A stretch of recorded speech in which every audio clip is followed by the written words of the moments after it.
We do have more options to process ballots sooner than Election Day. More options to... Did you catch that? What was that?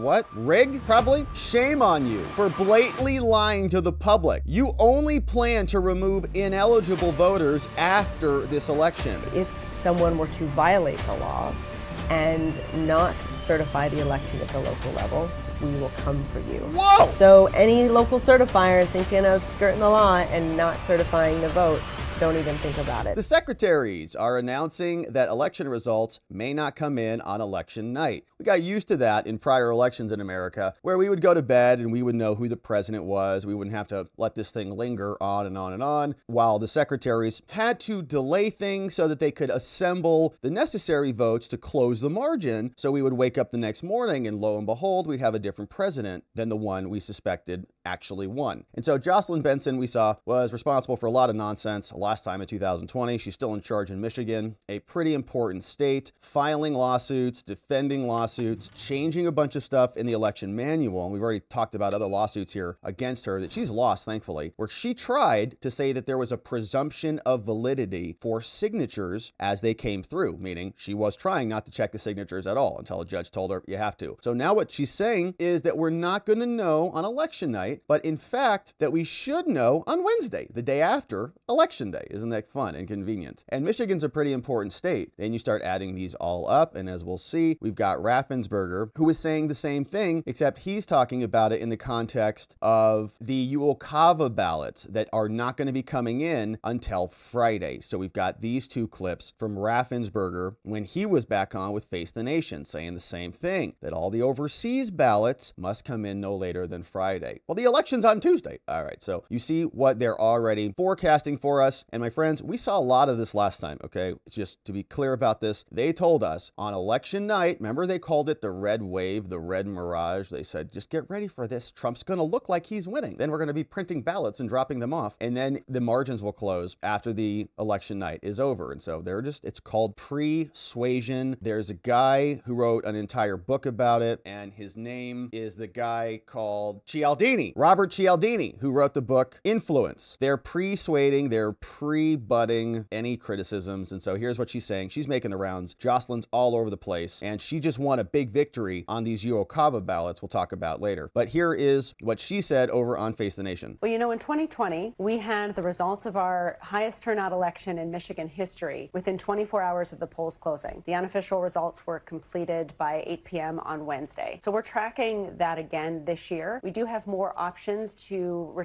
process ballots sooner than Election Day. More options to... Did you catch that? What was that? We've got more options to...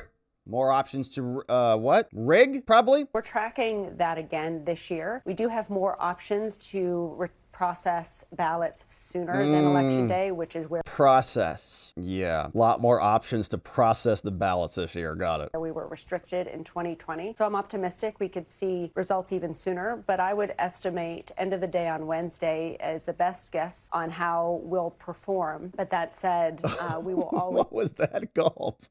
What was that gulp? We're best guess by Wednesday. Oh, gosh. Oh, gosh. I don't trust this woman at all. Prioritize accuracy and security over efficiency, understanding how much people will want those results. We're still going to make sure the process is secure and accurate before we put anything out to the public. But that said, we understand people's energy and excitement, and we'll be working hard to ensure those results are ready as soon as possible. Okay. All right. So that's Jocelyn. Now, we've been following her for a long time. I think she is a dishonest person who is not interested in free and fair elections at all. In my opinion, I think that she is somebody who is a Democratic hack and an operator for their party, just like anybody else is. She just happens to have the title called Secretary of State, but she's no different than AOC or Nancy Pelosi, actually. She's a pretty competent person. So Nancy Pelosi, I think, is probably a good comparison. She just happens to be in a Secretary of State position and feigns that she's apolitical. Obviously, she's not. So we had some reaction to her and to all of this stuff. She posted in response to Elon. Elon was on X saying, hey, Jocelyn, shame on you for blatantly blatantly lying to the public. You only plan to remove ineligible voters after this election because she said Elon's spreading misinfo. She said, here are the facts, okay? There aren't more voters than citizens in Michigan, okay? There are 7.2 million active registered voters, and there's 7.9 million, I guess, citizens of voting age in our state. Musk is pushing a misleading number that includes 1.2 million inactive records slated for removal in accordance with the law. And so Elon even asked about this, said, hey, Michigan has more registered voters than eligible citizens. Is that true? And so Community Notes said Michigan had 7.9 million voting age citizens. Yeah, apparently 7.9 million voting age citizens, according to the U.S. Census Bureau from Community Notes, and 8.3 million registered voters. Wow. 606,000 inactive voters are set to be removed by 2027. Okay, so I guess Elon's right. State and federal laws require officials to wait 2 federal elections before removal. And so she's like, no, we're just waiting for this. And so she said, hey, don't feed the trolls, okay? I'm just following the law. And she's, I guess, correcting this Community Notes. Now, Community Notes from X is citing these sources. So Michigan, Bridge, MI, federalregister.gov. So, right, so you can click those, follow through to verify and vet data. But this is what's showing up here. Now, she's saying that's not true. My numbers are better than your numbers. Musk is pushing a misleading number that includes 1.2 million inactive records slated for removal in accordance with the law. Don't feed the trolls. Check out my election facts. So Elon blasted back. He said, hey, Jocelyn, shame on you for blatantly lying to the public. You only plan to remove the ineligible voters after this election. That necessarily means that there are far more people registered to vote than there are eligible voters. And she says, hi, Elon, in Michigan, we tell the truth and we follow the law. And the follow the law crap is what you say when you want to do something that is publicly unpalatable. And Kamala did that same line when she was talking to Brett Baer. He's like, do you really want to give illegals free trans surgeries? She's like, well, I follow the law. He's like, well, do you want to do that? She's like, well, I follow the law. I know, but like, you're the president, so you get to enforce. Well, I just follow the law. Like, okay, Kamala, thanks. I suggest you do the same, says Jocelyn. Or what? Are you going to refer him for criminal prosecution or what, Jocelyn? For everyone else, she leads us over to michigan.gov/election facts. And so then Elon responded to that and said, are you removing ineligible voters before the election? Yes or no? It's very simple. Are you going to remove them before the election? Yes or no? Obviously, the answer is going to be no. And so Jocelyn responded to this. Thanks for asking. Doesn't answer. Says, here's an explainer of all we do to ensure that our database is accurate. Says, Michigan, since 2019, the Bureau of Elections has canceled more than 800,000 inactive voter registrations and identified more than 600,000 others slated for cancellation in 2025 and 2027. So the answer is no. There are 600,000 on there that are going to, I guess, get ballots this year. They're going to be canceled. Are they getting ballots?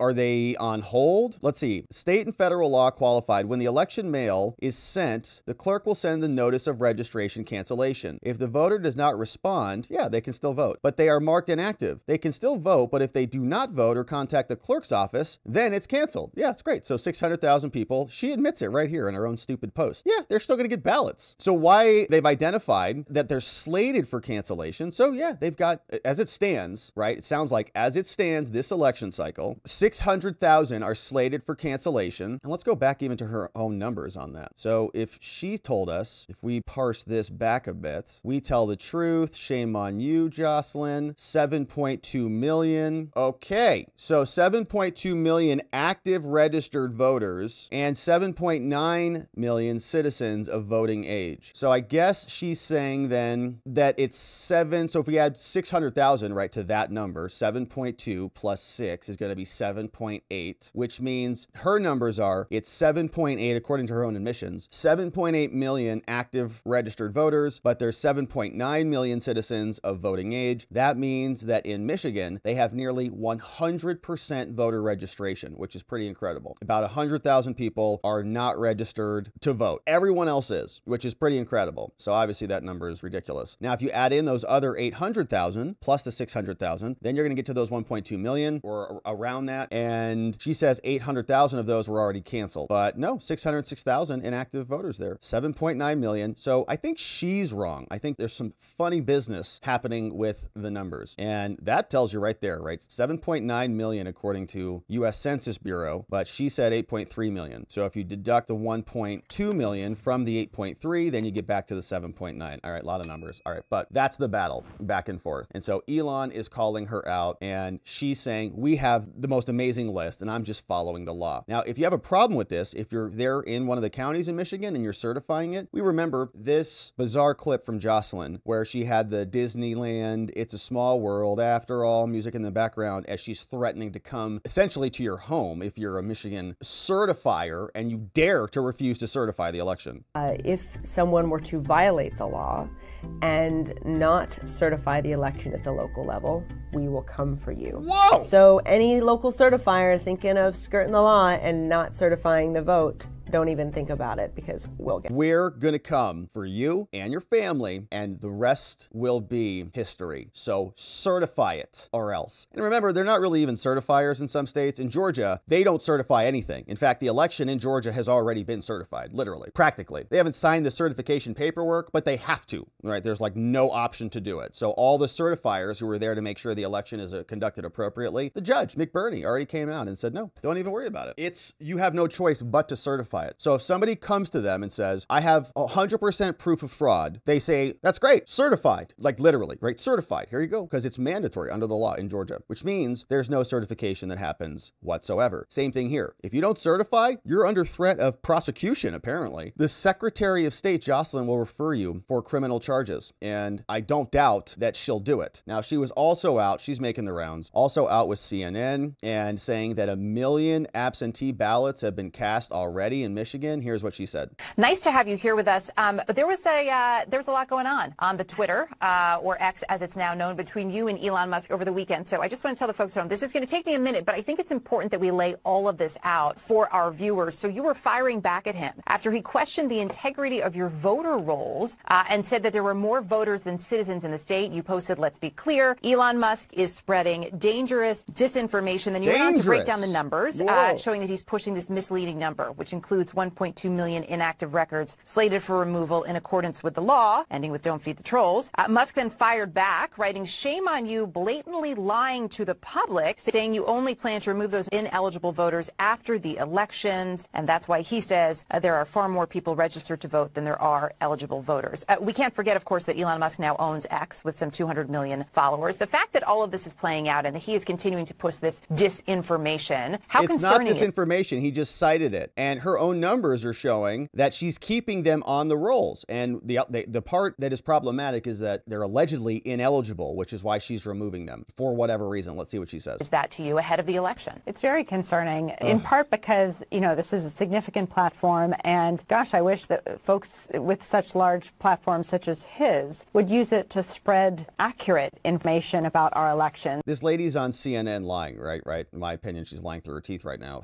About her position that she's doing a good job. So she's responding with information on CNN. CNN is calling what he said disinformation. He and community sources cited to their sources, which are federal data. I understand the nuances and the challenges of doing that, but if you have enough time to Google me and look up my middle name, which you clearly did, you should be able to find out the facts of our elections and post those as well. What is her middle name? In my view, I'm going to just keep working to make sure citizens know that our elections are secure, that we ID every voter, that we vote on paper ballots, and that we have many layers in place to ensure our results will be accurate. Jocelyn Benson. What is her middle name? I don't know. It's not here on Wikipedia. Here's what it tells us. Jocelyn Benson. She graduated from Wellesley College. Oh, I don't even know what her middle name is. It's interesting. I don't know, but maybe she doesn't like it. Is that a sore spot for her? All right. Well, here is Brad Raffensperger, okay? He's doing the same thing. So the UOCAVA ballots, the overseas ballots, which are absolutely going to be exploited this cycle. We'll cover that in a different segment. He is saying the same thing. Oh, no. And remember, Georgia was a small margin. It was like, 10,000 votes, 11,000 votes, I believe it was, in 2020. So election night happens. We get all the results in. Then they print in the ballots, ship them in from overseas, close the gap, and declare victory in the state. Here's Brad, same guy who's got an interesting and problematic history with the president. Doesn't like him, as far as we can tell, telling us how this is going to go. As I understand it, nearly all votes cast in this upcoming election will be recorded on paper. Last night, absolutely, 100% will be.